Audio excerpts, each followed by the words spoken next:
Bonjour à tous, soyez les bienvenus dans ce premier module pour comprendre la culture chinoise. Je m'appelle Jean-Charles Letellier, expert de la Chine depuis 15 ans. J'accompagne les dirigeants d'entreprise à exporter en Asie, en Chine principalement. Dans ce premier module, on va regarder ensemble les objectifs que j'ai fixés, c'est-à-dire apprendre les bases des valeurs chinoises et comprendre l'impact de la culture chinoise sur les affaires. Allez, commençons dès maintenant sur les piliers de la culture chinoise. Donc, on va voir ensemble le confucianisme et son importance dans l'histoire de la Chine, le respect de la hiérarchie à prendre en compte, l'aspect collectif qui est toujours très très important en Chine, deux notions très importantes, la notion de guanxi qui signifie le réseau et l'importance de la face, bien sûr, en chinois que l'on va traduire mianzi. On verra ensuite deux études de cas, une étude de cas qui a plutôt bien marché pour l'entreprise et pour le contraire, effectivement, une entreprise qui n'a pas su s'adapter au marché chinois. Commençons maintenant par le numéro 1, donc le confucianisme. Vous voyez effectivement à l'écran une statue de Confucius. Voilà, 600 avant Jésus-Christ, bien sûr, c'est une philosophie éthique et sociale qui guide les valeurs fondamentales de la Chine depuis un petit moment.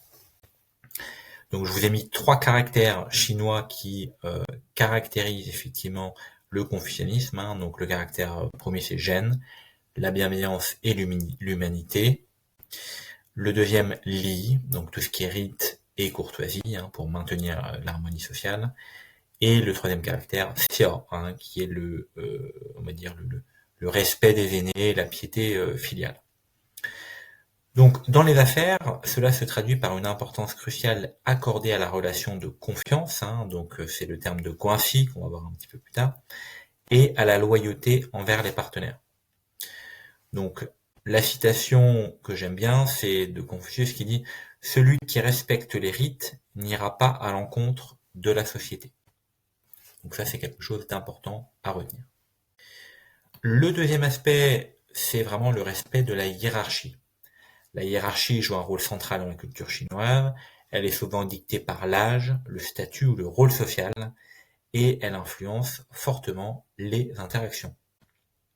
Exemple pratique, dans les réunions d'affaires, le leader ou la personne la plus âgée est traité avec un respect particulier.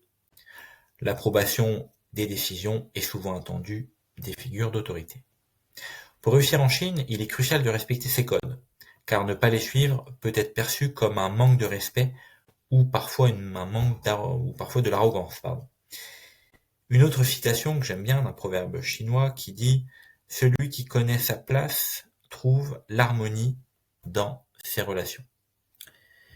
Un autre aspect important de la Chine, c'est le collectivisme. Contrairement aux cultures occidentales individualistes, la Chine valorise le collectivisme, c'est-à-dire le bien-être de la communauté, qu'il s'agisse de la famille, de l'équipe ou de l'entreprise, prime sur celui de l'individu. Quelles sont les implications dans les affaires ? Eh bien, la prise de décision tend à être plus consensuelle, impliquant toutes les parties concernées. Les Chinois privilégient donc les relations à long terme et ils considèrent que chaque action est sous un angle bien précis. Le principe est souvent lié au concept de face, que l'on appelle mianzi en Chine, qu'on va voir un petit peu plus tard, qui fait référence à la réputation et à l'honneur de soi et du groupe. Humilier quelqu'un en public peut ruiner les relations commerciales. Une autre citation que j'aime bien, c'est « Un arbre seul ne fait pas une forêt », selon un proverbe chinois. Donc, mini-conclusion sur les 3 piliers, le confucianisme, le respect de la hiérarchie et le collectivisme sont interconnectés et ils façonnent profondément la manière dont les Chinois abordent la vie et les affaires. Il faut s'y adapter, ça prend du temps, mais c'est une étape essentielle pour bâtir des relations solides et fructueuses avec vos partenaires chinois. Ensuite, nous passons sur une notion très importante en Chine, qui est la notion de guanxi. La notion de guanxi, c'est un pilier fondamental de la société chinoise. un concept clé pour comprendre comment fonctionnent les relations personnelles et professionnelles en Chine. Littéralement, on pourrait le traduire par relation ou connexion. Le guanxi va bien au-delà du simple réseautage que l'on connaît en France. Il s'agit d'un système complexe d'interdépendance basé sur la confiance, l'échange de faveurs et une loyauté mutuelle à long terme. Ensuite, regardons ensemble sa définition. Il repose sur 3 aspects essentiels. Donc, la confiance mutuelle, effectivement, construire des relations solides et authentiques. L'échange de faveurs, donc des services rendus créent une dette morale, souvent vue comme un engagement de long terme. Et la réciprocité. La relation n'est durable que si les 2 parties participent à cet échange. En gros, le guanxi, c'est pas une simple transaction, c'est un investissement dans une relation qui peut durer des années et s'étendre à des cercles élargis comme la famille, les amis ou les collègues. Un proverbe que j'aime bien, c'est « Dans les relations humaines, un petit geste d'aujourd'hui peut ouvrir de grandes portes demain ». Avant de continuer sur la question de la face, il restait un point à aborder, c'est l'importance du guanxi dans la vie quotidienne, puisqu'il façonne toutes les interactions sociales. Par exemple, obtenir un emploi, accéder à un service spécifique passe souvent par un contact établi via son propre réseau. Dans les affaires, bien sûr, le guanxi est plus souvent important que le contrat lui-même. Par exemple, une bonne relation avec quelqu'un peut vous faciliter les négociations extrêmement complexes, peut accéder à des opportunités fermées à ceux qui n'ont pas ces connexions, il peut renforcer la résilience face aux défis ou aux malentendus commerciaux. Donc, comment et maintenir le guanxi? Eh bien, pour le construire, il faut de la patience et du temps, participer à des activités sociales, repas d'affaires, karaoké, échanges informels, sont essentiels pour établir des bonnes connexions. Offrir des cadeaux appropriés, bien sûr. Entretenir des contacts réguliers avec vos interlocuteurs, faire preuve d'une loyauté et toujours cette réciprocité. Un autre proverbe chinois nous dit « Les relations sont comme des plantes. Elles doivent être arrosées régulièrement pour croître. » Guanxi est le mot moderne. Aujourd'hui, dans une Chine de plus en plus mondialisée, le guanxi reste pertinent, mais il évolue. Avec la digitalisation, par exemple, les plateformes comme WeChat facilitent la gestion des réseaux et prolongent la portée des connexions. En résumé, le guanxi, c'est pas seulement une méthode de réseautage, c'est une philosophie ancrée dans la culture chinoise. Pour réussir en Chine, il est important de comprendre et de respecter cette notion, absolument essentielle. On va continuer maintenant avec cette notion de face, qu'on appelle le mianzi. En Chine, la notion de face est au cœur des interactions sociales et professionnelles. Elle représente l'honneur, la dignité et la réputation d'une personne ou d'un groupe.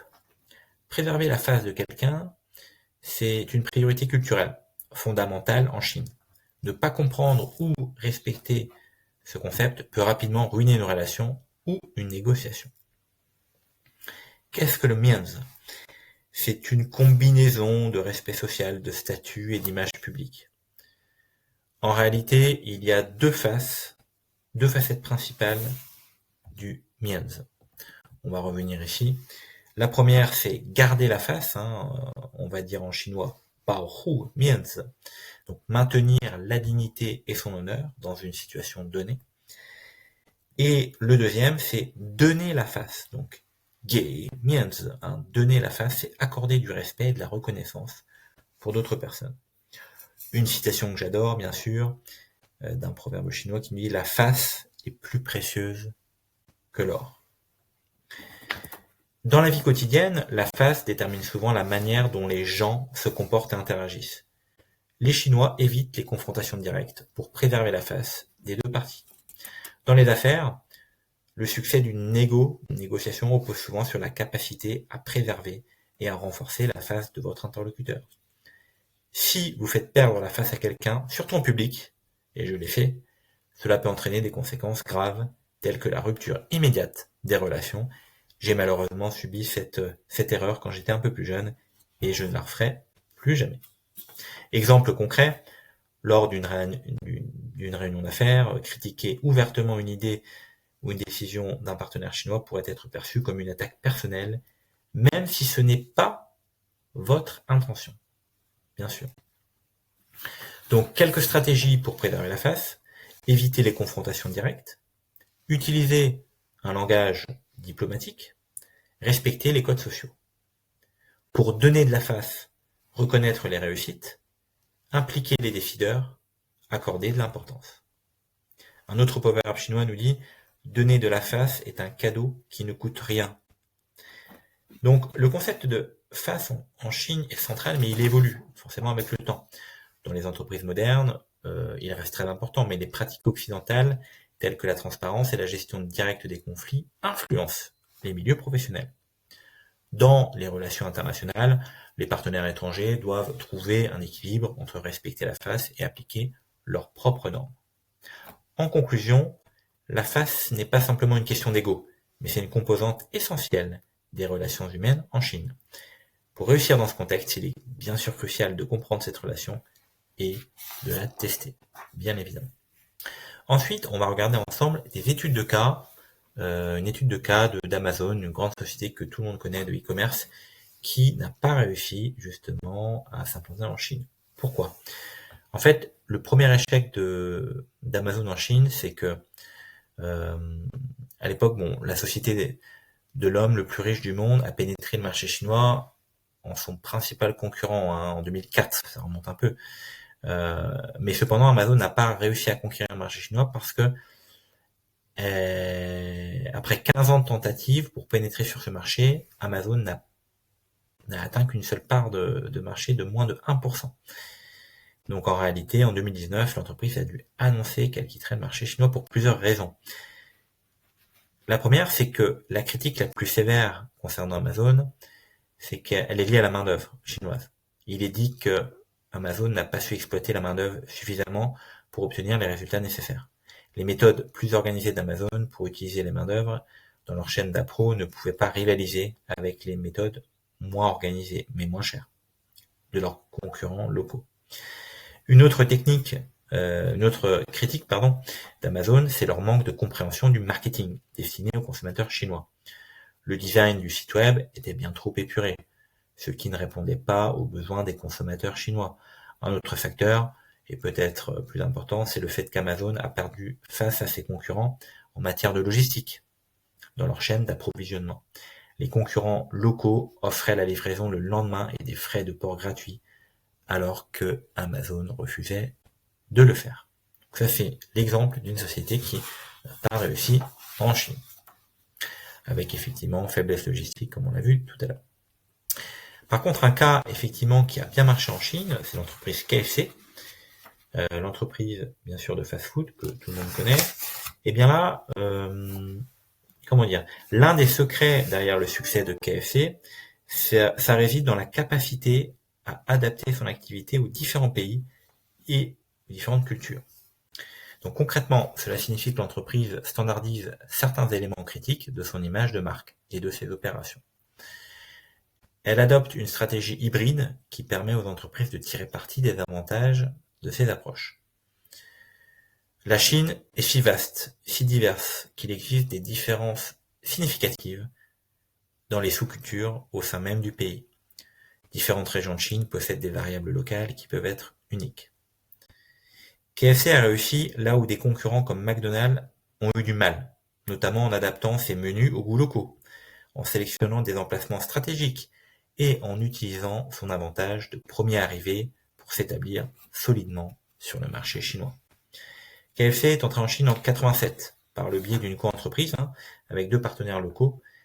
L'un d'entre eux était le bureau du tourisme de Pékin, qui détenait 27% des parts, et l'autre était Beijing Food Production, qui en détenait 13%.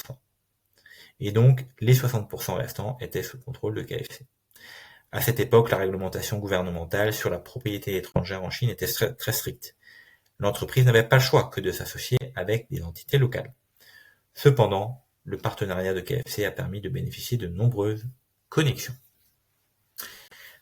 Comment KFC est appelé en Chine? En Chine, KFC est appelé Crème de Ti, une translittération approximative utilisant une prononciation proche de Kentucky, le nom officiel de l'entreprise, qui s'écrit en chinois Kentucky, donc en pinyin pour ceux qui apprennent le chinois. Il ne s'agit pas d'une traduction littérale, mais c'est plus courant pour les entreprises étrangères d'adopter des mots phonétiquement proches du nom original de l'entreprise. Donc, Kren, ça veut dire consentir, De, c'est la vertu, Ti, c'est la base ou la fondation. Pour conclure sur ce premier module, on a vu l'importance des différents concepts, comme la face, et puis le fait de justement d'être très impliqué dans les relations en Chine. Le Mianzi, comme on le voit ici, eh bien cela est primordial pour votre formation sur la Chine, pour tous ceux, toutes celles qui souhaitent aller travailler en Chine, travailler avec les Chinois. Et je vous dis au prochain module pour justement aller plus loin dans cet apprentissage. Merci.